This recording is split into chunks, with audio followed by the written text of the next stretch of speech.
God bless you, my friends. I greet you in the name of Jesus Christ. And I've been reflecting heavily today on the ups and downs of life, the joys and sorrows, the tears and laughter, those seemingly polar opposites that yet run together to provide a sense of balance for life.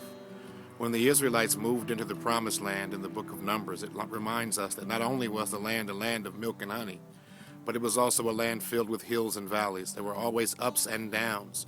It was a good land, but it was a difficult land. And that's the promise of God for life for all of us. Life is a good thing, but sometimes it can be very difficult. And we've got to learn how to navigate those ups and downs, those opposites that come together to provide life a sense of balance and meaning. Because you can't have tears and laughter unless you have them together. You can't have joy and sorrow unless you have them together, because neither one means anything without its opposite to give it some sense of direction and purpose and to give it a sense of meaning for your life. Well, I've been thinking about this because there's been a lot of death in our congregation lately, but there's also been much new life. Those two things go together. You can't put new wine in old wineskins, and a lot of times things unfortunately have to change.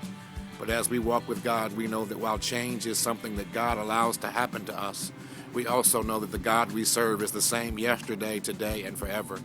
The constant that pulls us through the life of hills and valleys, the good life that's also difficult, is the consistency and unchanging nature of an awesome and almighty God. If you don't know Him, I'd like to introduce you to Him. You come into contact with Him by having a personal revelation of Jesus Christ. Jesus Christ is the Word of God made flesh, God wrapped up in human form so we can comprehend Him. If you put your hope and trust in Him, Jesus restores you to a right relationship with our Heavenly Father. And there we find the kind of peace that pulls us through a life of hills and valleys. So I want to encourage you as I'm trying to encourage myself. It's not always easy. This promise of life is a sweet promise, but it certainly is a tough task. But by God's grace, we make it. I love you with the pastor's heart.